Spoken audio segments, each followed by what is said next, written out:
This is the Real Digital Transformation podcast series, empowering technology and business professionals to succeed with digital transformation. Now, here's your host, best-selling author and series editor of the Pearson Digital Enterprise series, Thomas Earl. Hi, this is Thomas Earl, and welcome to another episode of the Real Digital Transformation podcast series. I have with me today Matt Strippelhoff, the CEO of Red Hawk Technologies. And Matt is here to speak with us about a playbook to vet AI ideas, run safe pilots, and prove the return on investments of AI-based projects. Welcome, Matt. Thank you, Thomas. Grateful to be here. So, Matt, let's get into this notion of a playbook that organizations can use as a starting point or as a template for how they approach their investments in AI projects.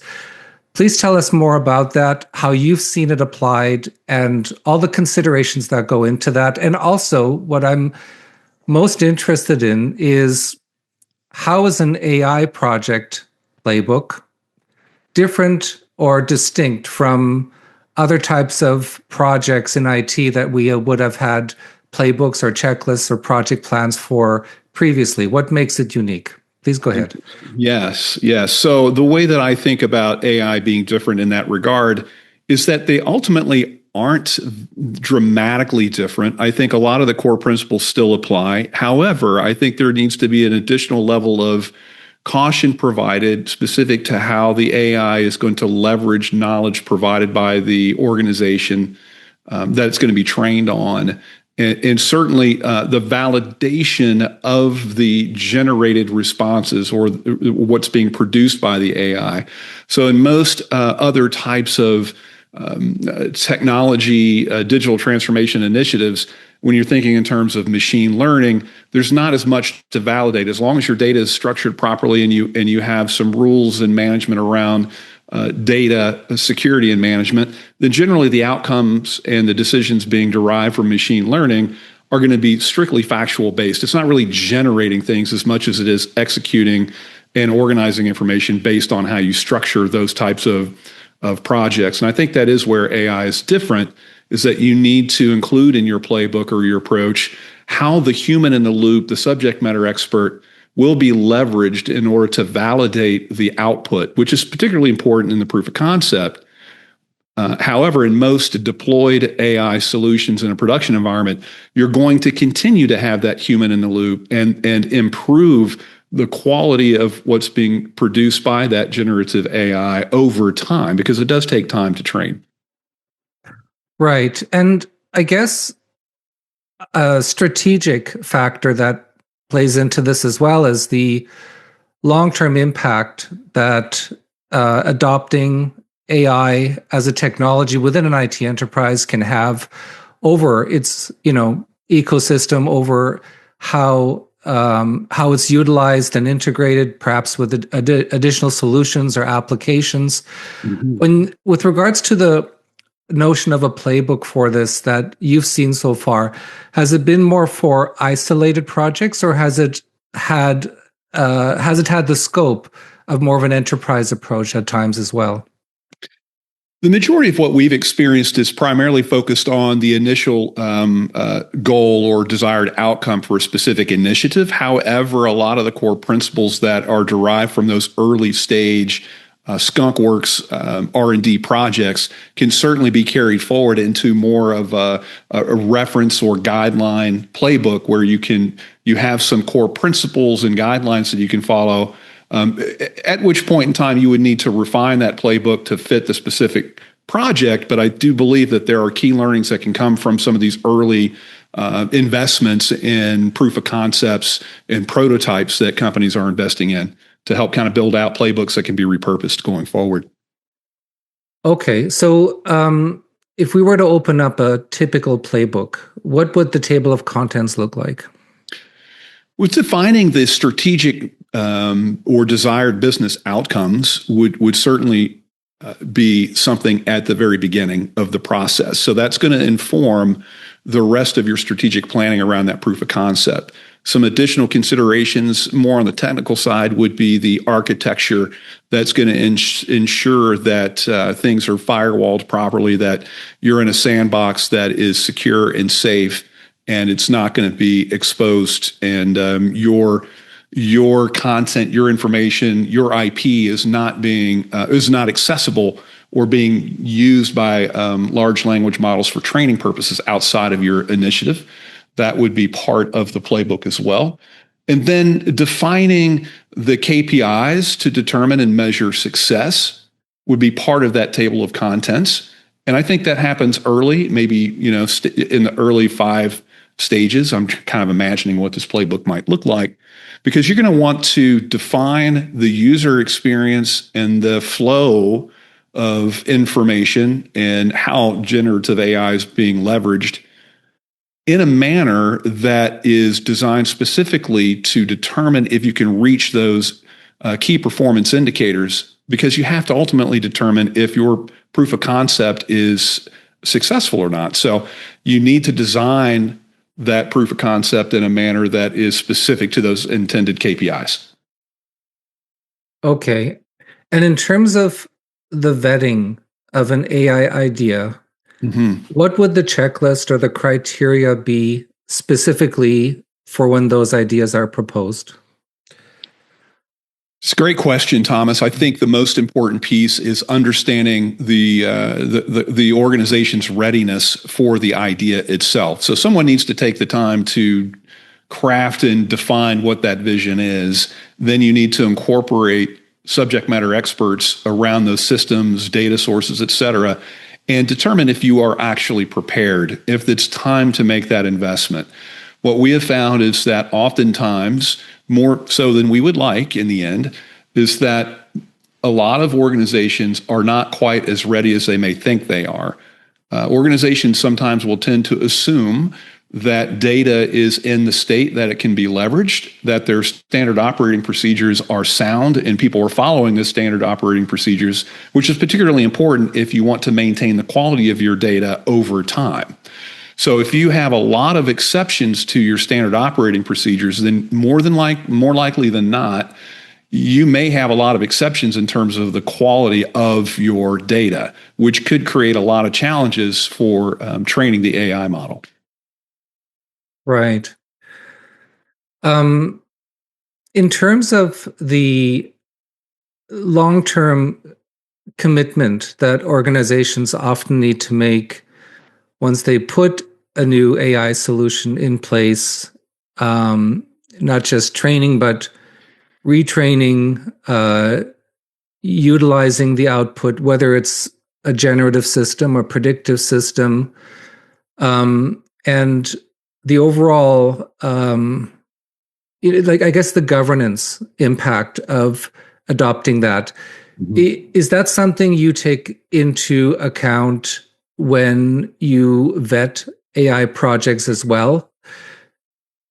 Yes, it certainly is. It's a critical part of the process. However, if the pilot program, proof of concept, provided that you're working towards solving an expensive and meaningful problem in your organization, you may be less concerned during that proof of concept prototype phase as to what the long-term implications are with regard to governance and management. Not that you're going to exclude that from your thinking and strategic planning process. It just might not get as much emphasis because the first step is proving whether or not this is worth continuing the investment.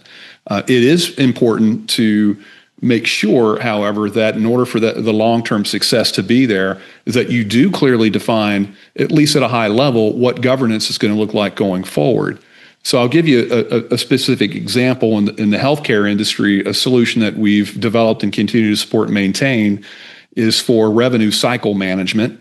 And that's quite a challenge in that space, where in medical billing coders, there are thousands of codes to choose from based on what the healthcare provider, the service that were provided to the patient. And in order to maximize reimbursement from the insurance companies, you need to select the appropriate codes during the billing cycle and shorten that cycle from billing to cash.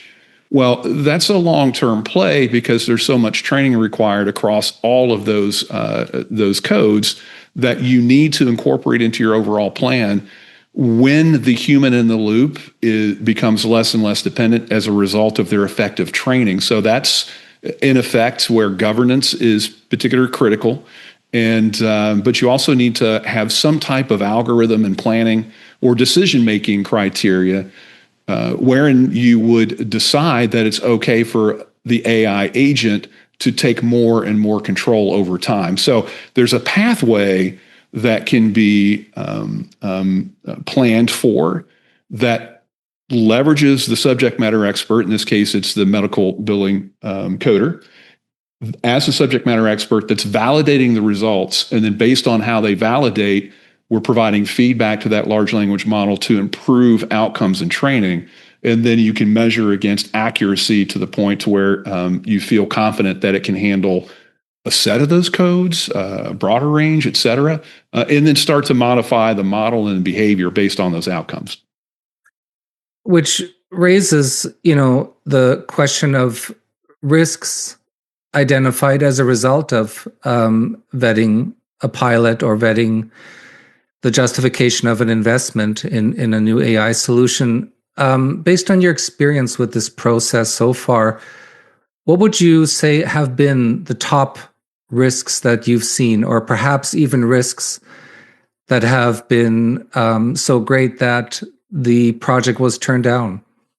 That's interesting. So I have to be careful how much I share in order to protect the information from some of our customers. But yeah, just in general, Yeah, just in general, I would say that categorically there are two types of, maybe multiple types of risk, but the two that come to mind, one I've mentioned briefly is readiness. Some companies may assume that their digital assets, their standard operating procedures, the governance they have in place today has led them to a position where they are prepared to move forward with an AI initiative, only to find out after they begin to make an investment that their data is in such a poor state that they have to can the project and then go back to basics, in which can lead to retraining staff, removing exceptions to their business rules that tend to show up in the human-led processes, and in order to improve outcomes for a period of time until their data is in a state where they can move forward.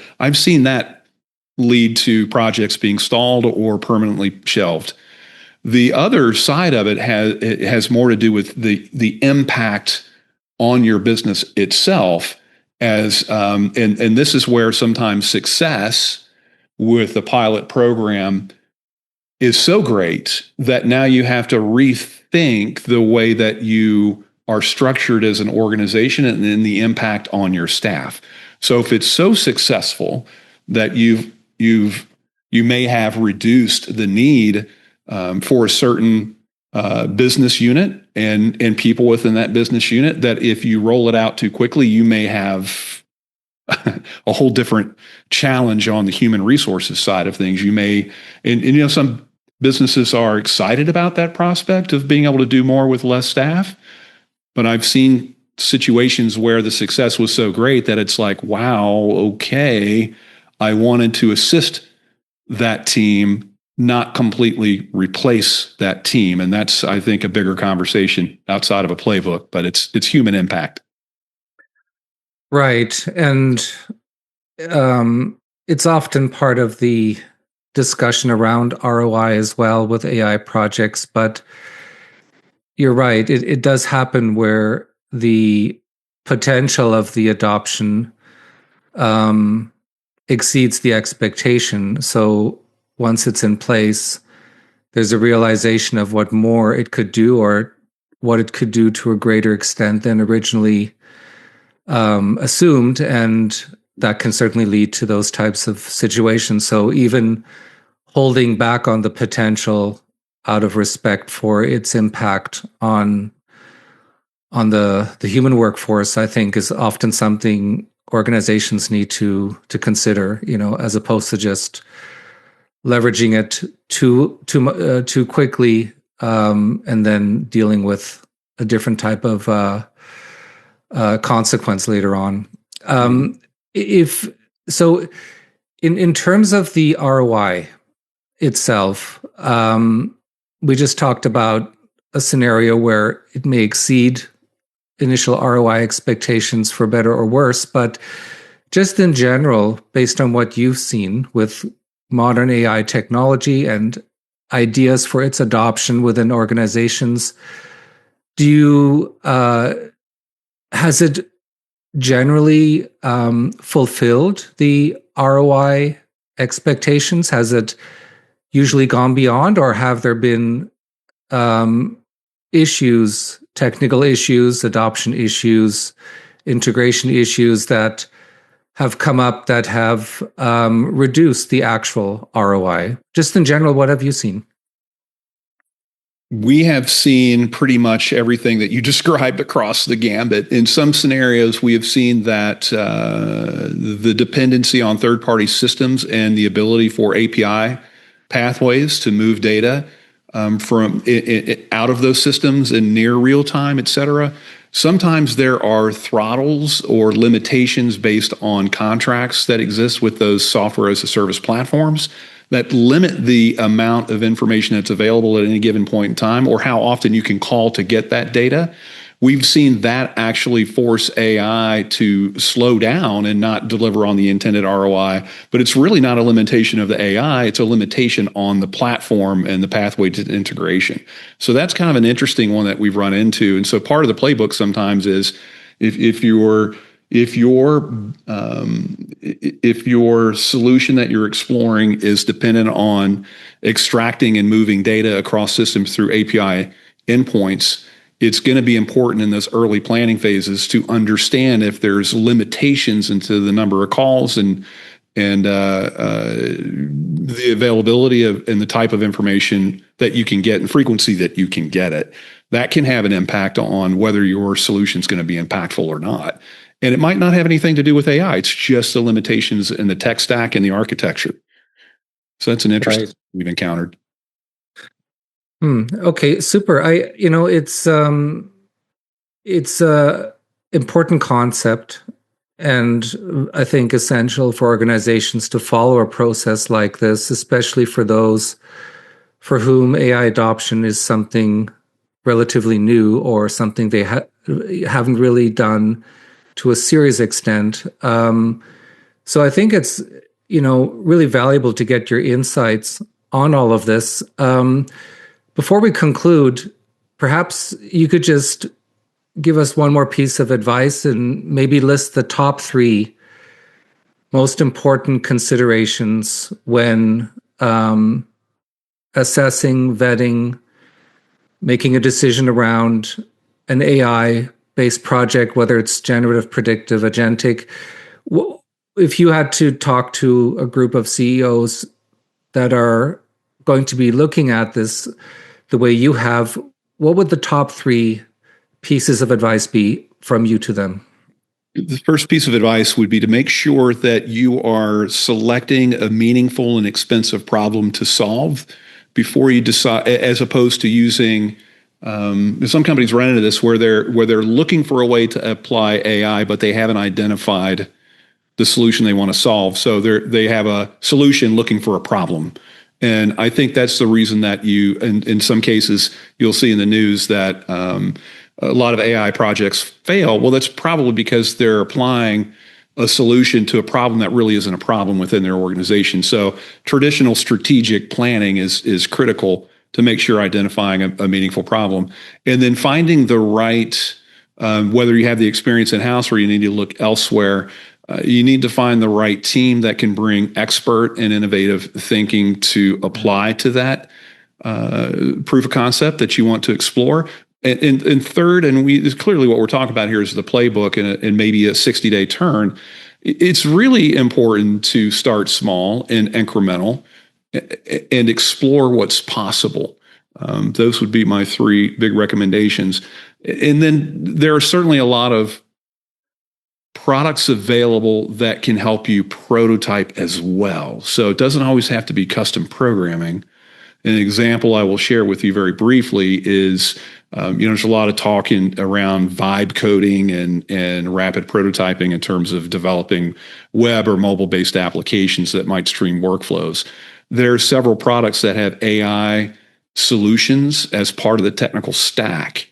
So you can incorporate AI pretty easily, at least in the proof of concept phase, if you're tying that to a user experience as well. And one product that would probably be worth exploring would be Firebase Studio. It's part of the Google Workspace stack, and it uses Gemini as a large language model. We've had quite a bit of success at our organization working with clients who are interested in leveraging AI as a support mechanism, but implementing that AI built into a workflow automation portal or web application. Gemini is the large language model that's behind Firebase Studio, and it can incorporate in your proof of concept those AI features. Super. Awesome. So, Matt, before we finish, please tell us more about Red Hawk Technologies, what you do in relation to AI, and the direction that you're going in. Thank you. Yes, happy to do that. Red Hawk Technologies develops, supports, and maintains custom software solutions for mid-market businesses who are growth-oriented. We support and maintain them long-term. AI fits into the mix for obvious reasons, but we often start our projects with proofs of concept, high-fidelity, clickable prototypes, and incorporate AI into that flow, not only for the intended business outcome for the customer, but we're adopting and have adopted a lot of agentic and AI tooling in our software development lifecycle to expedite that process, all the way up to the point where at this stage in our business, we're largely automating a lot of the code generation, but we're carefully validating and applying cybersecurity tooling on top of that as well. So it's been quite an adventure for us, the adoption of AI just inside of our own business. Wow. And it looks like with that being your primary focus, it's only going to accelerate the adoption of those innovations, because the areas you just listed, from what I know, they're all improving. They're all becoming not just more reliable, but the quality of the output is continually improving, and the human in the loop factor is probably always there to an extent, but perhaps more and more lower risk responsibilities can be delegated to the AI systems to produce that type of output, and then the human in the loop element becomes more for high stakes or critical decision points. Have you seen that? Yes, that's a great way to describe it. So in our own business, the way that we're leveraging AI to produce solutions for clients includes the human in loop. Obviously, that's the senior engineers and the architects who have industry knowledge and deep experience they've developed over many, many years, writing code, defining scalable solutions, et cetera. They're applying that knowledge, but they're orchestrating the AI agents to produce a lot of the code itself. But then they're checking quality, they're maintaining that flow, and it's pretty fascinating what talented senior engineers can produce in a very significantly compressed time frame now. So they're able to focus on the solutioning, which is what they ultimately care about anyway, and deliver solutions faster to their customers. So it ends up being a pretty exciting experience for a lot of the engineers. Awesome. Well, Matt, thank you so much for taking the time to speak with us today. I think that the insights you shared will be very valuable to many organizations. And perhaps we can do this again sometime, maybe in a year or so, just see what else you've learned over that time. That sounds great, Thomas. Thank you for having me. I really appreciate it. Thank you for listening. Follow Thomas on LinkedIn